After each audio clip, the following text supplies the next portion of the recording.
armados y emplumados.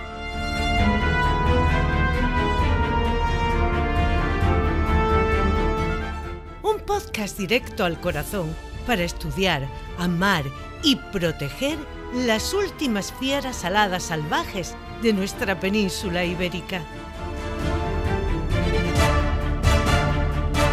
Guión, dirección y realización de Iñaki Urdangarín Iraeta.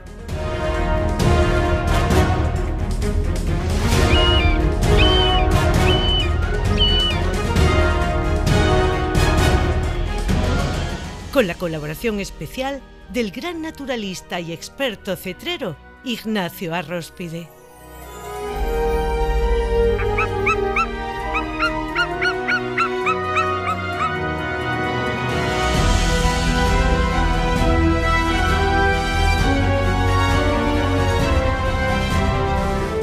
Idea original de Toñi Martínez.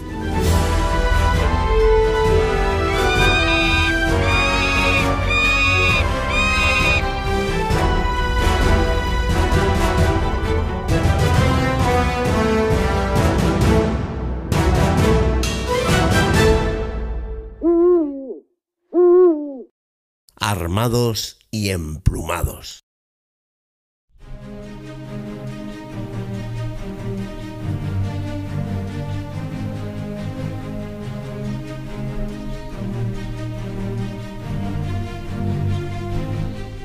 Goiás era para mí un refugio, allí donde podía conquistar yo mi libertad, porque las discapacidades, las sillas de ruedas, no son buenos elementos para poder disfrutar de tu propia libertad. Únicamente eres libre si lo conquistas, si eres capaz de encontrar tu sitio, aún con la mochila de las fracturas, del no poder caminar, del no poder saltar.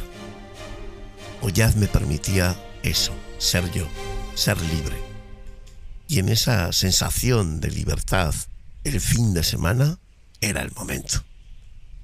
Durante la semana todo se convertía en clases, casa, clases y poco más.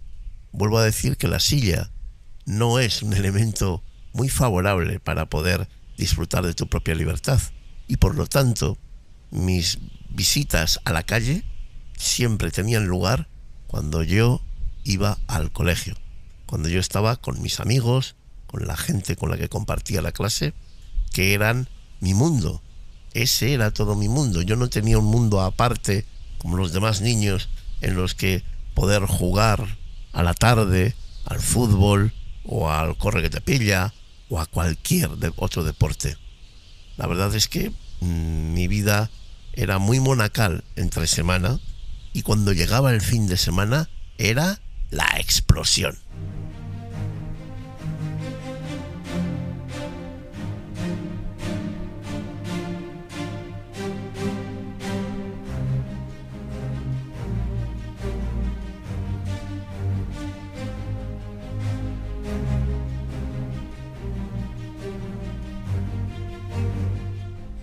Pues bien, ese fin de semana tenía dos momentos cruciales.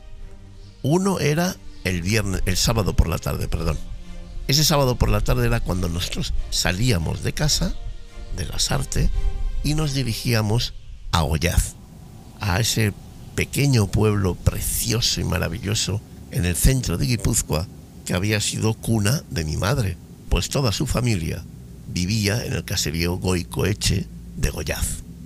Nosotros teníamos una casita pequeña al lado de ese gran caserío que se llamaba Goicoetxe.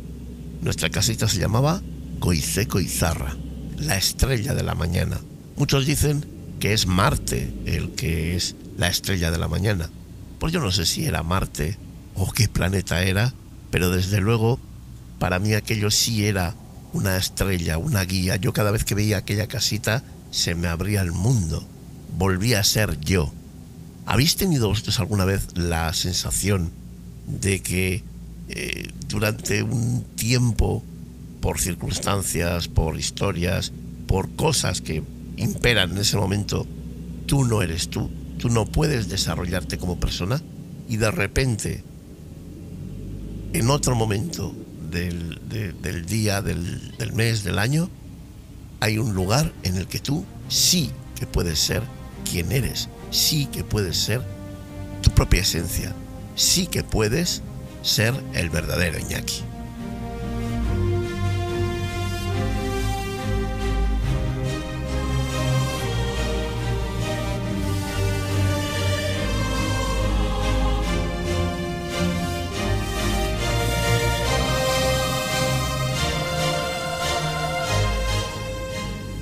Como os digo, a lo largo del fin de semana había un momento que era el sábado a la tarde cuando nosotros subíamos a Goyaz.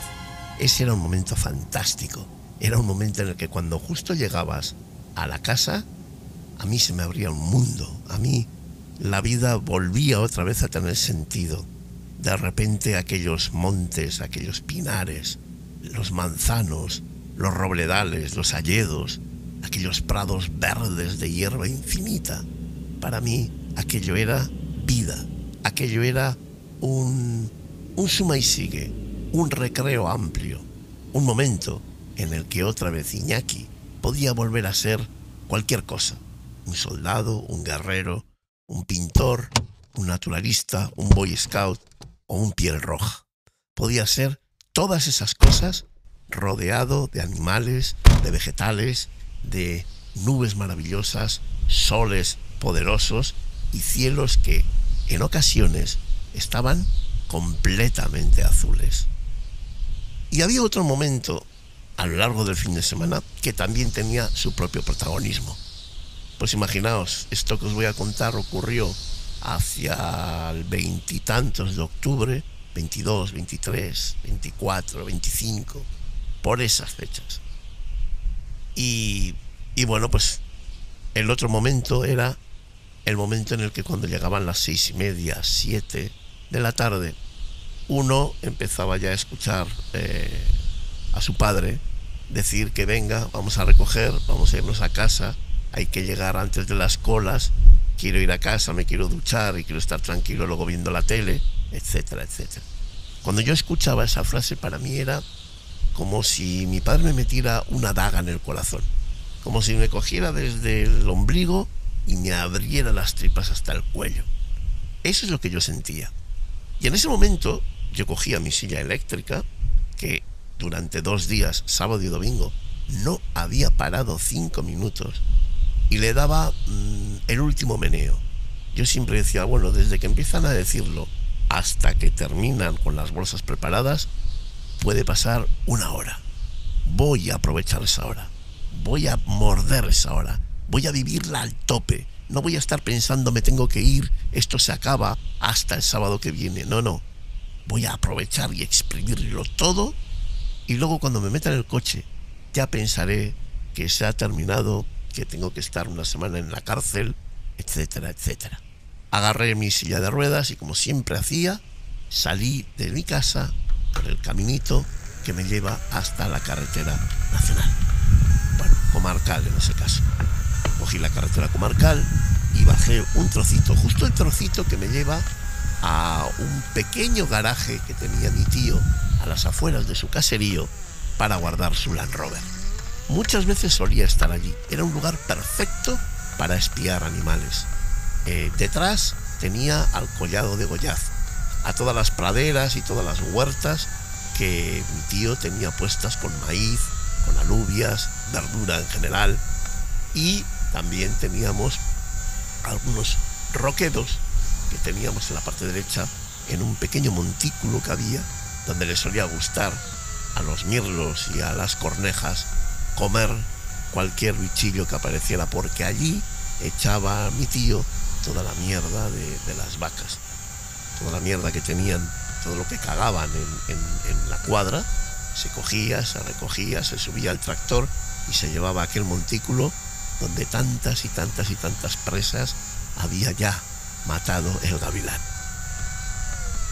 Pues bien, yo me puse mirando justo al otro lado, siempre me ponía mirando al otro lado. Miraba hacia el monte Armoy. El monte Armoy era un monte muy famoso para nosotros porque justo en el otro lado, mi tío tenía una amplia pradera que solía utilizar para secar hierba, para esa hierba marrón que se apila en las metas y se recoge en verano para que luego en otoño y en invierno las vacas tengan suficiente comida y no solamente haya que alimentarlas de pienso.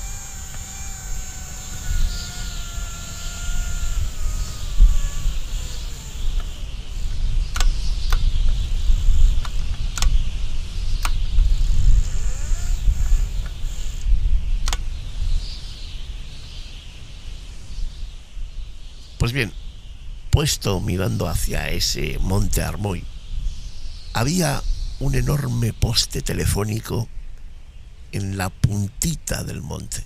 En lo más alto de Armoy había un poste telefónico. Y aquel día, ya os digo, 20 y tantos de octubre, de esos días en los que la migración de aves está al máximo, palomas, grullas, gansos, incluso, pues no sé, muchos tipos de aves, rapaces de todo tipo, esmerejones, aguiluchos pálidos, milanos, de todo tipo, azores, gavilanes, nos, entre comillas, invadían desde el norte de Europa para pasar el invierno en temperaturas que para nosotros seguían siendo muy frías, pero para ellos eran mucho más que cálidas. Colocado frente al garaje de mi tío, mirando el culo del Land Rover, me di la vuelta y me quedé mirando hacia el monte Armoy. En ese momento, justo en ese momento, apareció el ratonero. Un ratonero que llegó de abajo a arriba para colocarse o agarrarse en la punta del poste de teléfono para espiar y para poder cazar algo en, digamos, las últimas horas de luz que quedaban, porque yo creo que serían las 6:30 de la tarde, una cosa así, 6:30, 7. El día era gris y además hacía un viento sur enorme, de esos que a mí me gustan. Yo sé que hay gente que cuando el viento arrecia se asusta y no les gusta, y además el viento sur a mucha gente le afecta la cabeza, la forma de pensar, no sé, les pone nerviosos. A mí, en cambio, al revés, a mí me excitaba, a mí me ponía a 1000. Yo con el viento sur estoy, sin querer, con todas mis posibilidades, con todos mis dispositivos escaneando todo mi alrededor, y estoy en alerta máxima, en una alerta maravillosa, en una alerta increíble, alerta por la vida, porque con ese viento sur muchas veces es cuando se ven las rapaces más maravillosas, los momentos más increíbles, los vuelos más acrobáticos y más dramáticos que se pueden ver en la naturaleza ibérica.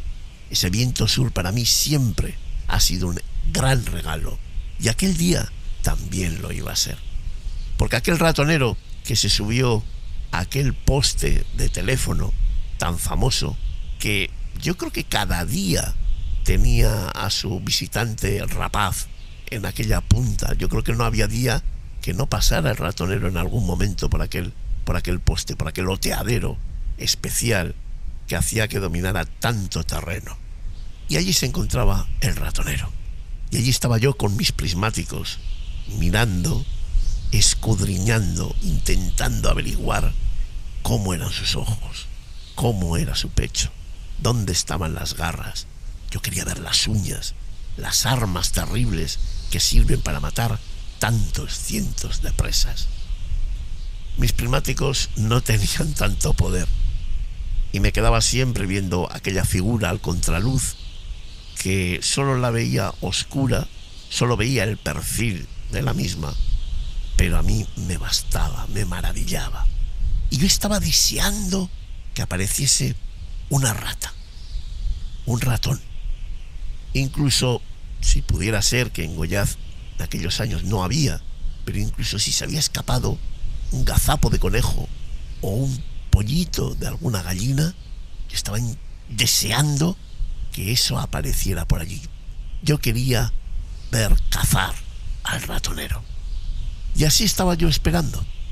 A mi espalda tenía, como ya os he dicho, el garaje de mi tío con su Land Rover, y enfrente la carretera comarcal por la que los coches iban pasando, a los que yo no ponía ninguna atención, porque yo seguía con los prismáticos mirando aquel poste de teléfono que tenía en su punta al ratonero común de Goiás, a aquel ratonero que yo veía horas y horas a lo largo de los días y que siempre me daba alguna que otra sorpresa.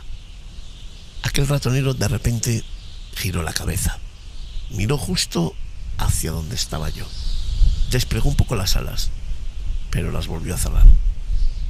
Levantó la cola, marcó sus garras y, como de un resorte, saltó del poste de teléfono y fue cayendo en un vuelo oblicuo, lento, muy lento, hasta dar contra el suelo y lanzar sus garras contra el suelo.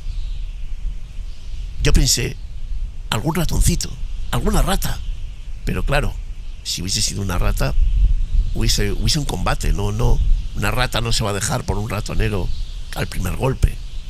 Bueno, el ratonero estaba en el suelo, no se movía, las alas abiertas, la cola desplegada, las garras marcadas en el suelo, mirando para arriba, para un lado, para otro, y de repente agachó la cabeza, mordió algo, se lo llevó a la boca, y instantes después volvió a salir volando y subió al poste de teléfono.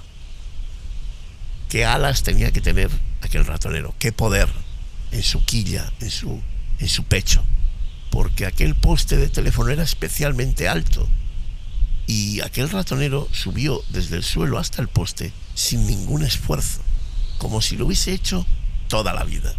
Yo hoy, que sé lo que les cuesta a los Azores y a los halcones subir en vertical hacia el puño del hombre en cetrería, me maravillaba viendo cómo aquel ratonero hacía ese mismo gesto casi sin esfuerzo ninguno.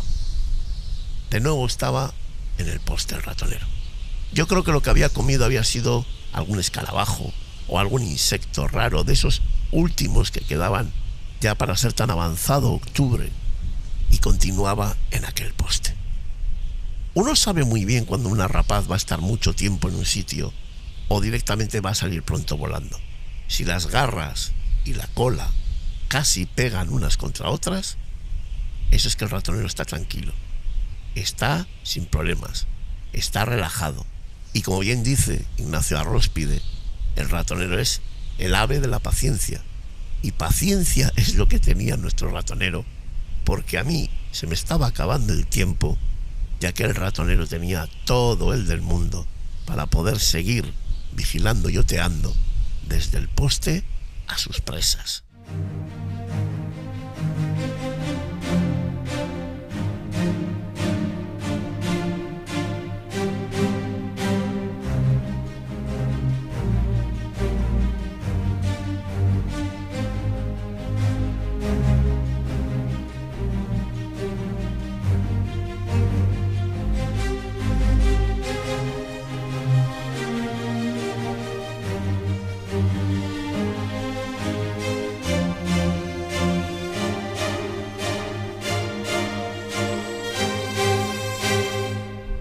Pero de repente el ratonero echó a volar. Pero esta vez no era como la primera vez, que bajó a capturar seguramente algún insecto. Esta vez el ratonero echó a volar y se puso haciendo algo que era muy extraño, porque los ratoneros, a diferencia por ejemplo del águila calzada, no tienen un vuelo de prospección. Es decir, no cazan mientras vuelan, o por lo menos yo no he visto que un ratonero cace mientras vuela. El ratonero vuela para cambiar de posadero, para ir de un monte a otro, para traspasar un valle a toda velocidad. Pero es complicado que un ratonero vaya volando y analizando y escaneando un terreno, una montaña, el río, porque nunca he visto a un ratonero hacer eso. Quizás es que en Goiás los ratoneros estén muy preparados para ser cazadores desde un posadero, desde un oteadero, pero realmente no he visto nunca a un ratonero escudriñar un prado, un terreno para poder cazar, sino que normalmente los ratoneros vuelan de un sitio a otro y siempre cazaban desde un posadero.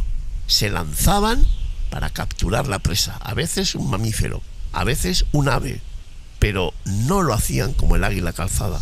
El águila calzada llega a un terreno y lo pasa de arriba a abajo, escaneando cada centímetro del terreno, pero en vuelo, volando.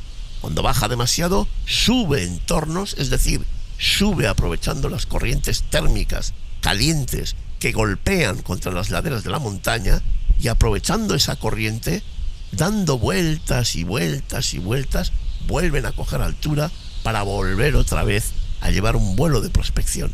El ratonero no, el ratonero hace lo mismo, aprovecha el aire caliente que golpea contra las laderas de las montañas y sube, sube, sube dando vueltas con una técnica absolutamente depurada.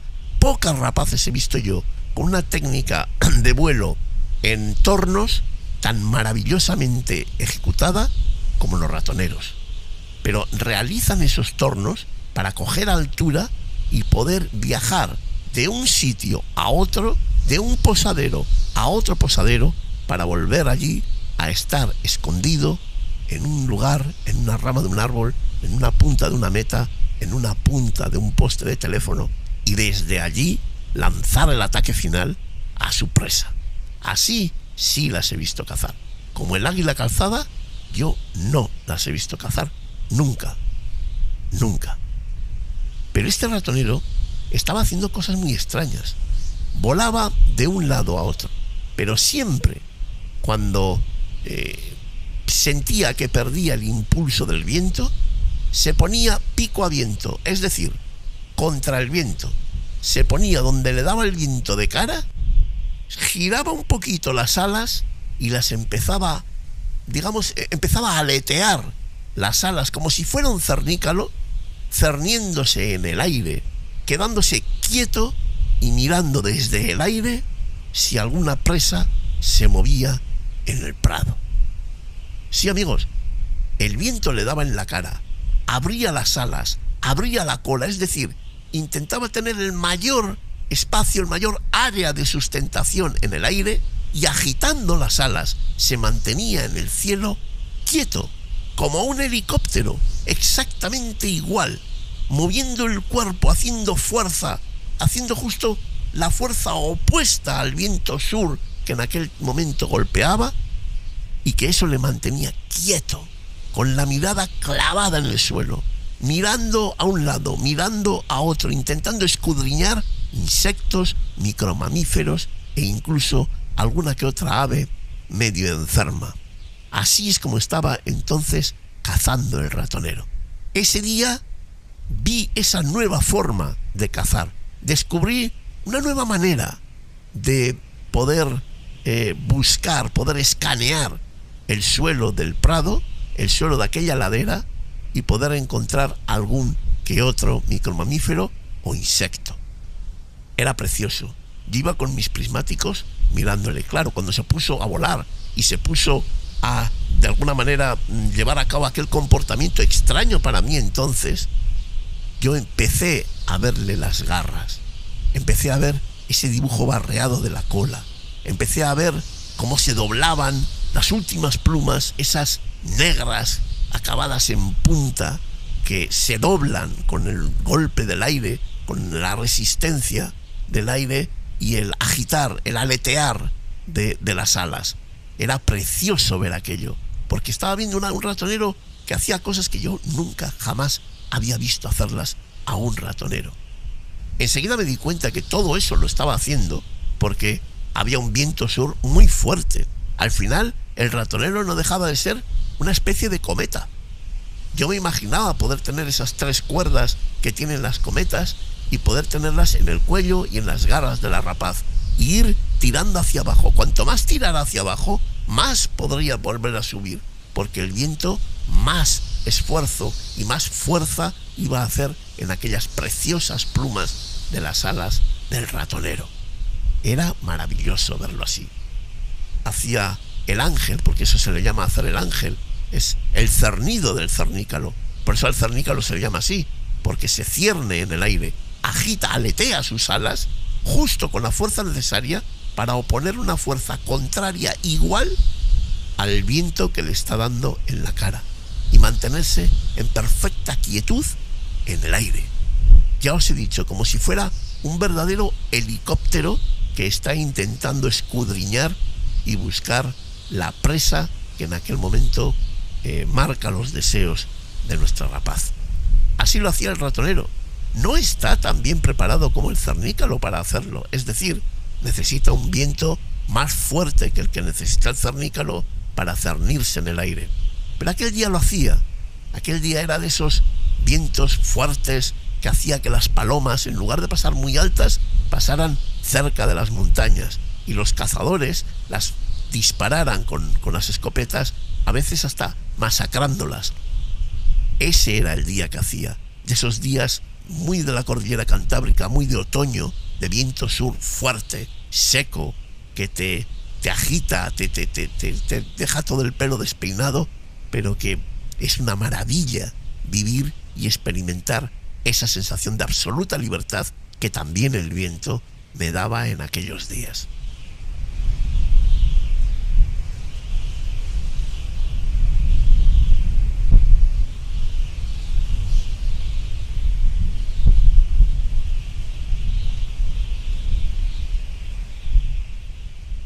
Y nuestro ratonero continuaba agitando las alas e intentando mirar un poquito aquí, se dejaba llevar luego al otro lado, de repente cuando llegaba al final del terreno volvía a cernirse y se paraba e intentaba seguir buscando las pequeñas presas para que, seguramente era otoño, casi noviembre, y cualquier presa, sea la que sea, era bienvenida, porque, amigos, nos estábamos acercando al invierno.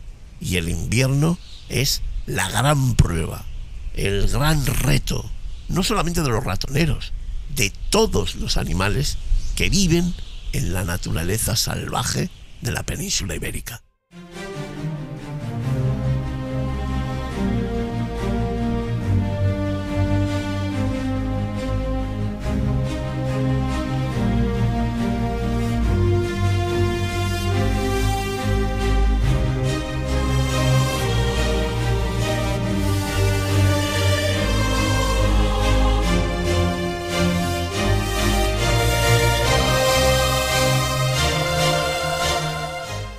Y volando, de un lado a otro, el ratonero continuaba haciendo las delicias de aquel chaval que era yo, con mis prismáticos mirando y fijándome en aquellas garras que abría en el cielo cuando, ejecutando ese cernido quieto en aquel espacio que parecía que le habían agarrado con una cuerda, buscaba y oteaba encontrar algo de comida que llevarse a la boca, al pico, a las garras.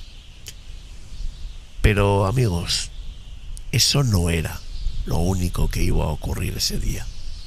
Yo ya estaba extasiado, maravillado, asustado, porque en cualquier momento mi familia me podía decir: Iñaki, ¿qué haces ahí? Venga ya, hombre, venga ya, ¿pero que no has quedarte todavía? Eso es lo que decían cada fin de semana cuando venían a buscarme para que ya me metiera en el coche. Y yo estaba asustado, cabreado, porque decía: vendrán enseguida y voy a tener que dejar este espectáculo increíble aquí. Esa es una cosa que a mí siempre me ha llamado la atención, ¿no? Cuántos momentos increíbles me he perdido por estar en el colegio, por estar en casa, por no poder salir, por no poder tener la libertad de que los días entre semana poder estar en Goiás. ¿Cuántas cosas han pasado sin que yo lo pueda ver? ¿Cuántos hechos tenían lugar en el monte sin que yo pudiera hacer nada para ser testigo presencial y aprender de todo eso que estaba ocurriendo? Y ese es el miedo que yo tenía, tener que dejar todo lo que estaba pasando allí para volver a casa con mi familia. Pero ay, amigos, cuando mi ratonero tan maravilloso, tan increíble, aquel al que le estaba siguiendo, intentando escudriñar y querer ver los ojos de las rapaces que siempre me han enamorado, me han cautivado, me han conquistado, cuando estaba pensando que era el ratonero más maravilloso del mundo, aparece otro ratonero, diferente, con un vuelo totalmente distinto. Este no estaba aprovechando el viento que jugara a su favor para poder mantenerse quieto y poder buscar las presas. Este iba con las ideas claras, sabiendo lo que iba a hacer. Y lo que hizo fue venir de izquierda a derecha, de oeste a este,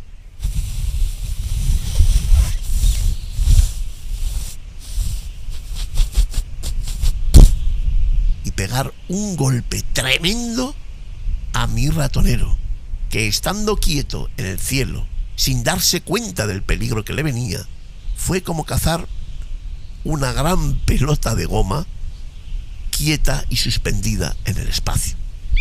Aquel golpe que le dio el primer ratonero a mi ratonero, a aquel ratonero que yo seguía todos los días en Goiás,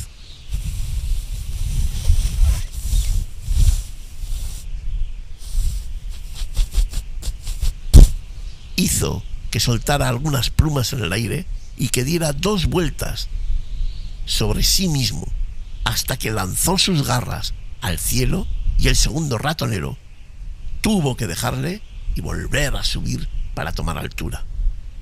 Mi ratonero inmediatamente se dio cuenta de lo que estaba pasando. Yo pensaba que sería la pareja de mi ratonero, que de alguna manera estaban jugando, estaban demostrándose cada uno su poder, estaban mediante vuelos de este tipo creando complicidad y creando una especie de coordinación entre los dos. Pero no era así. Ese ratonero no era su pareja. Mi ratonero comenzó a volar también para coger altura. El otro ya llevaba mucha ventaja y cerró las alas, abrió las garras y comenzó a caer en un picado perpendicular al suelo. Mi ratonero se lanzó para abajo, los dos yendo hacia abajo, hacia el suelo, coincidieron en un punto en el que sacaron las garras, giraron los dos sobre sí mismos varias veces y se soltaron y volvieron a subir, como si de unos pilotos de caza se tratara, y estuvieran intentando tener la máxima altura para que se pueda picar hacia el enemigo y tener siempre la ventaja de la altura, porque la altura es poder, amigos, la altura es fuerza, la altura es ventaja, y los dos ratoneros en ese momento lo sabían.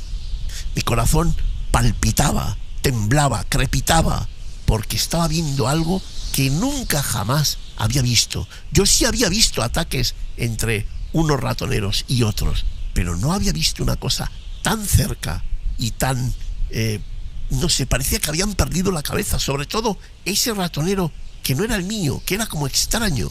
Ese ratonero había perdido la cabeza, iba a por el mío con inusitada locura, como si de ello, de que le venciera, dependiera su vida. Y los dos ratoneros, cada uno a su manera, dando círculos sobre sí mismos, intentaban acoger la mayor de las alturas. Yo estaba nervioso, estaba excitado, me temblaba el catalejo, los prismáticos. Miraba, había momentos que tenía que quitar los prismáticos porque los ojos me lloraban. Llevaba mucho tiempo mirando desde ellos, pero no quería perderme ni un solo detalle. En un momento dado en el que los círculos de uno y otro ratonero coincidieron en el espacio, mi ratonero se giró, lanzó las garras. El otro ratonero se giró, lanzó también las garras, y mediante su grito de alarma, mediante su grito de decir esta tierra es mía, como dicen los leones,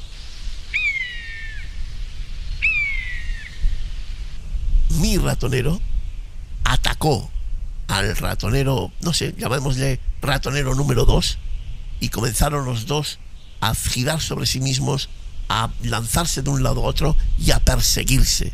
El mío perseguía al otro. Claro, al perseguir, el otro aprovechó y subió para arriba.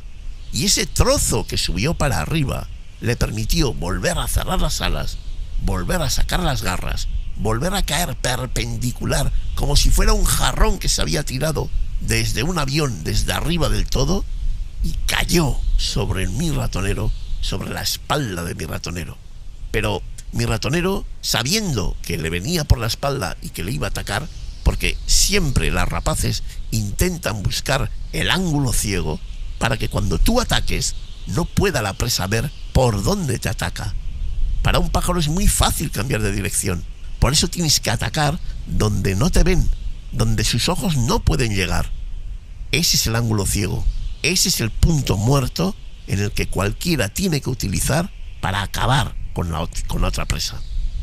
Pero amigos, cuando el ratonero número 2 plegó las alas y cayó en picado, el ratonero número 1, el mío, miró, volvió la cabeza hacia arriba, se dio cuenta de lo que estaba pasando y giró sobre sí misma para mostrarle las garras y hacer que el ratonero número 2 se lo pensara 2 veces. Sí, amigos, sí.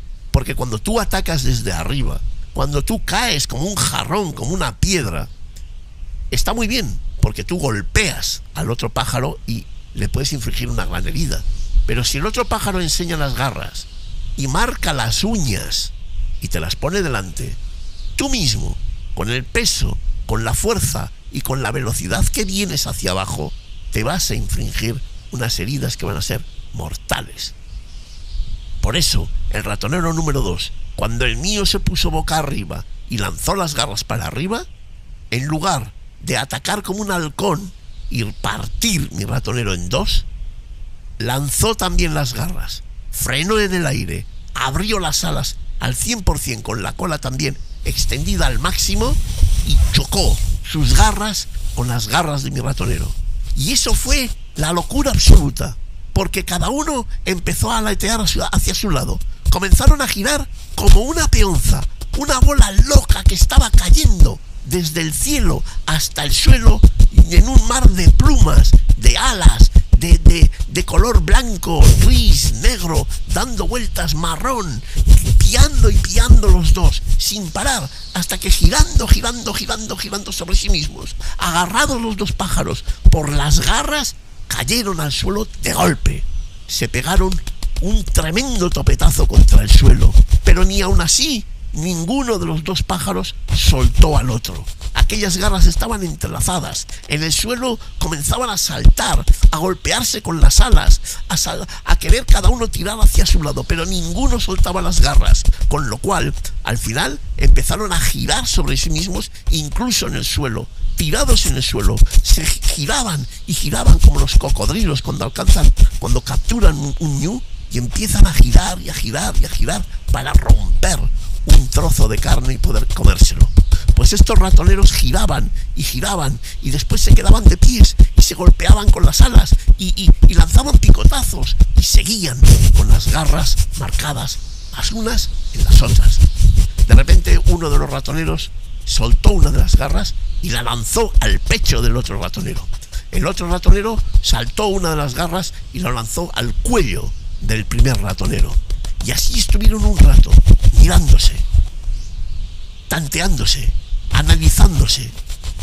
No hacían nada, solamente se miraban, estaban con las alas extendidas, de vez en cuando aleteaban, dejaban ver ese color blanco, negro, gris de las partes de abajo de sus alas, y no hacían otra cosa más que marcarse, apretar las garras. Cuando apretaban las garras, agitaban las alas. Y así estuvieron, no sé, 20 segundos, 30, un minuto. Fue mucho tiempo para mí, muchísimo tiempo. Yo estaba maravillado, estaba extasiado. Eso no lo había visto yo nunca. Un ratonero que captura a otro, que desde el cielo caen como si les hubieran pegado un tiro con una escopeta, girando sobre sí mismos, pensando que se van a caer y se van a matar. Cualquier persona que hubiese caído de esa altura se hubiera matado. Y estos en el suelo continuaban peleándose, hasta que en un momento dado, uno de los ratoneros, el que parecía que echaba el cuello un poco más atrás que el otro, soltó la pieza, soltó el pecho de aquel ratonero que lo tenía cogido desde aquellas plumas del pecho, y esperó a que el otro ratonero soltara su garra, soltara el cepo que había cerrado en su cuello para que se marchara. Y así fue como lo hizo. El segundo ratonero soltó la garra del cuello. Yo ya no sabía cuál era el ratonero, mi ratonero. Solo sabía que el que tenía el cuello agarrado con las garras soltó de repente, y el otro ratonero salió volando como si un monstruo o un fantasma le persiguiera por detrás. El ratonero que se quedó en el suelo, que yo creía que iba a salir por detrás a por él primero, ya no se movió. El otro ratonero escapó, se marchó hacia Mendizábal, hacia el oeste. El viento sur seguía pegando con fuerza, y mi ratonero, porque luego supe que seguía siendo mi ratonero, se elevó en el suelo, miró a un lado, miró a otro, silbó, lanzó ese grito de guerra, ese aquí estoy yo, esto es mío, abrió las alas y, únicamente dejándose llevar por la influencia del viento, se elevó en el aire con las garras colgando, subió, sin usar las alas más que para hacer pues como digamos, de elevación, como si fuera una cometa, y llegó hasta la altura del poste de teléfono, y allí se agarró a la punta. Fue fantástico ver a dos ratoneros peleando de esa manera. Seguramente el otro ratonero sería un ratonero extranjero, un ratonero de esos que, como las palomas, como las grullas, venía de migración, y seguramente animado porque el viento iba a su favor, porque el otro ratonero no le veía, golpeó con intensidad al primer ratonero para decir: aquí mando yo, este terreno es mío y yo lo necesito porque tengo que vivir. Pero está visto que nuestro ratonero, aquel ratonero que tantos días vigilaba y espiaba yo desde 1000 escondites secretos, no estaba por la labor y defendió lo suyo como le toca. Así fue lo que yo aquel día vi. Así fue como yo gocé, como experimenté todo un combate de dos ratoneros, de dos rapaces, de dos, para mí, dos águilas que de alguna manera me alimentaron toda la semana que estuve yo en el colegio, en casa, con los estudios. Ese recuerdo que no se me ha borrado todavía. Eso que yo os digo, que uno disfruta en el campo, que uno goza en el campo. Eso es importante. Eso es lo más importante. Por eso yo os abogo, os animo a que descubráis la naturaleza, a que os metáis en ella, a que disfrutéis, a que aprendáis de todo cuanto nos enseñan los animales, las plantas, todo, de todo. Aprendáis de todo, porque cuando uno conoce, cuando uno sabe, la capacidad de disfrutar de lo que nos rodea se eleva exponencialmente. Aquel día yo incluso dormí nervioso. Recuerdo que cuando mi hermano llegó y me dijo: Iñaki, que ya nos tenemos que ir, le dije: no, escucha, vete ahí donde te voy a decir yo, a ese sitio donde está debajo de un manzano, donde están aquellos dos roquedos. Sí, vete allí, tiene que haber plumas, tráemelas. Mi hermano salió corriendo para arriba como alma que lleva el diablo, y según se iba acercando, el ratonero que estaba en el poste de teléfono abandonó el poste y se marchó más hacia Armoy, entró más hacia el norte. Mi hermano llegó y al principio no veía nada, me gritaba, me decía aquí no hay nada, aquí no hay nada. Y yo decía, pero es que tiene que haber, hasta que llegó a una esquina y encontró unas 10 o 12 plumas del pecho y del cuello de los ratoneros. Me las trajo metidas en el bolsillo de la cazadora y yo abajo, viendo que mi padre se estaba cabreando, pero me daba igual. Yo necesitaba tener esas plumas conmigo. Me trajo las plumitas, las metí en un papel, doblé el papel unas cuantas veces para que las plumas no se escaparan, me las metí en la cazadora y bajé a mi casa para entrar en el coche e irnos a Lasarte, a nuestra casa. El viaje de vuelta fue maravilloso. La gente me hablaba y yo no contestaba a nadie.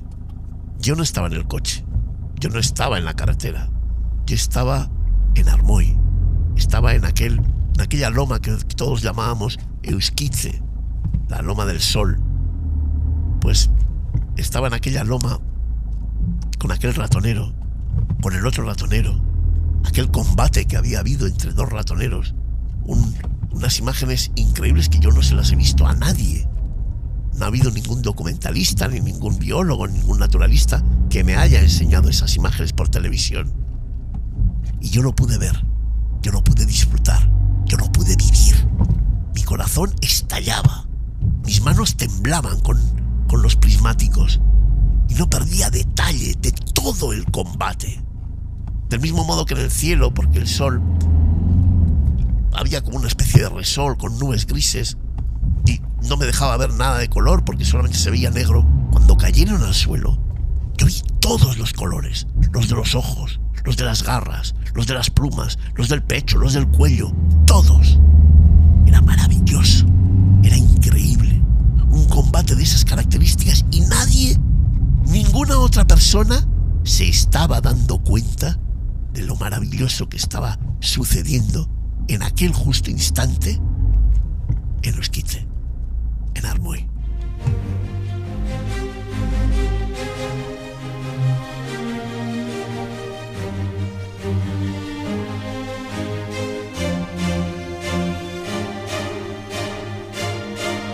Y sí, tío, ya ves tú las plumas, joder, cuando éramos chavales siempre te hace las plumas, tío. Sí, la verdad que sí, y de bien críos además. Pero sí, la verdad que seguramente ese ratonero sería un ratonero, pues me dices que fue en octubre, probablemente sería de estos que vienen a pasar el invierno, como muchos ratoneros que vienen a pasar el invierno a la península ibérica, de Centro Europa y tal, y pues se encontró con el residente, ¿sabes? Pero muy bonita anécdota y muy entrañable y muy aportadora de información, sin duda. La verdad que me gusta escucharlo, lo visualizaba en mi cabeza mientras te oía. Y la verdad que es que el ratonero es un animal, esas patas tan cortas, pero dedos cortos pero muy potentes, ejercen una presión fuerte en poco espacio, ¿sabes? Es una garra de un animal poco especializado. La garra del ratón es un arma multifuncional, ¿sabes? Sí, el cernido lo dominaban y lo dominan los ratoneros, la verdad. Cuando el aire les va bien, ¿sabes? En una loma o lo que sea, la verdad que son auténticos especialistas los ratoneros en el tema del cernido, sin duda alguna. Lo sé muy bien. Sí. Y bueno, y del vuelo directo y todo. Lo que pasa que lo que dices, no tienen la fisonomía ni la anatomía estructural del ala como la pueden tener otras aves claro, es un animal poco especializado, ¿sabes? Igual le da a matar un conejo que una perdiz si la pilla, que la pillan, ¿eh? Que una culebra, que un coleóptero, que lo que sea, ¿sabes? Es un animal que es muy duro para las heridas, para todo, para los agarres, etcétera. Y a mí me enseñaron mucho los ratoneros en el manejo de las rapaces. Es un animal muy inteligente, muy desarrollado, muy polifacético. Hay mucho para hablar. Eso es lo que yo os deseo a todos. El poder disfrutar así de nuestra naturaleza, de nuestra parte salvaje, de nuestra parte, digamos, esencial. Porque la naturaleza es parte de nosotros. Y cuando nosotros nos reflejamos en la naturaleza, cuando nosotros descubrimos cosas que nos atraen y nos alimentan de la naturaleza se convierte en el mejor de los regalos, en el mejor de los hogares, para aquellos que queremos seguir viviendo y existiendo y experimentando a tope, con una intensidad inusitada, tan intensa como es la naturaleza, día a día, sin descanso, las 4 estaciones del año, 365 días, 24 horas. Ya os digo, el viaje de vuelta fue extraordinario. La ducha, la cena, el momento de la televisión y el meterme en la cama, increíble. Sí tenía la sensación, una sensación de tristeza, porque yo decía, y mañana pasarán cosas así, y yo no lo voy a poder ver, porque estoy en casa, en el colegio, estudiando. Pero al mismo tiempo decía, bueno, ya, pero cuando estoy, y cuando puedo, y cuando lo veo. Qué suerte tengo que entre mi padre, mi abuela, mi madre y Félix Rodríguez de la Fuente, todos han empujado para que yo pueda disfrutar del campo, para que yo sepa disfrutar del campo. Y eso es lo que yo intento con estos programas, que aprendáis a disfrutar del campo, a tener vuestras propias experiencias, a saber y a conocer todo aquello que podéis encontrar en ese teatro maravilloso que es la vida salvaje de nuestro planeta, en nuestra península, en nuestra provincia de Guipúzcoa. Evidentemente quiero que estos programas sirvan para proteger a las rapaces, sirvan para que ni desaprensivos con escopeta, ni inútiles miserables con venenos acaben con las rapaces, acaben con patrimonio de todos nosotros, de todo el país, de toda Europa. Yo quiero que eso se acabe. Quiero que la gente de verdad deje la ignorancia de un lado, aprenda, descubra, se alimente del campo. Y así, solo así, podremos proteger de verdad todo ese patrimonio, enorme patrimonio, todo ese tesoro que tenemos ahí, a pocos metros de nuestras ciudades. Porque a pocos metros de nuestras ciudades empiezan a ocurrir cosas tan maravillosas como este combate tremendo entre 2 ratoneros líderes, porque cualquier ratonero que pasa su primer invierno de vida se convierte en un ratonero líder. Este combate que vimos de estos ratoneros líderes que nos han enseñado una vez más nuestra propia esencia, nuestro salvajismo, nuestra naturaleza indomable. Nos han enseñado y nos han mostrado quiénes somos, no solo ellos, sino nosotros mismos. Porque si no nos reconociéramos en esos 2 ratoneros, no nos gustaría tanto, no nos alimentaría tanto y no haría de nosotros seres tan indomables. Así que yo, como última idea, abogo para que conozcáis al ratonero, para que viváis con el ratonero, para que descubráis al ratonero y podáis disfrutar y alimentaros, podáis evolucionar y desarrollaros con todas las aventuras y todas las vivencias que podáis experimentar junto a ellos. Muchísimas gracias a todos por escucharme, gracias a todos por dar sentido a esto que hacemos y espero que muy pronto podamos estar con vosotros con otra historia, otra rapaz, otros momentos, otras cazas, otras peleas, otros combates que seguro también os van a llenar y os van a inundar de energía, de explosión y de fuerza natural, de esencia salvaje.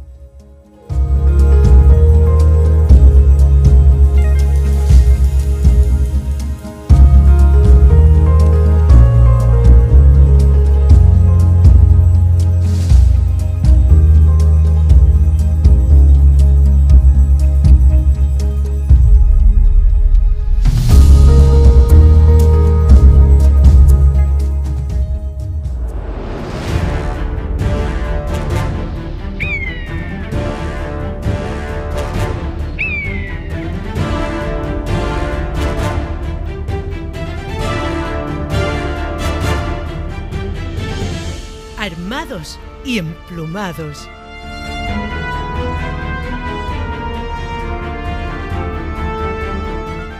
Un podcast directo al corazón para estudiar, amar y proteger las últimas fieras aladas salvajes de nuestra península ibérica.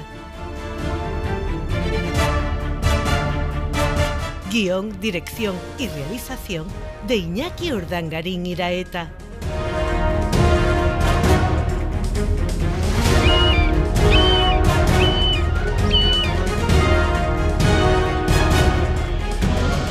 Con la colaboración especial del gran naturalista y experto cetrero Ignacio Arróspide.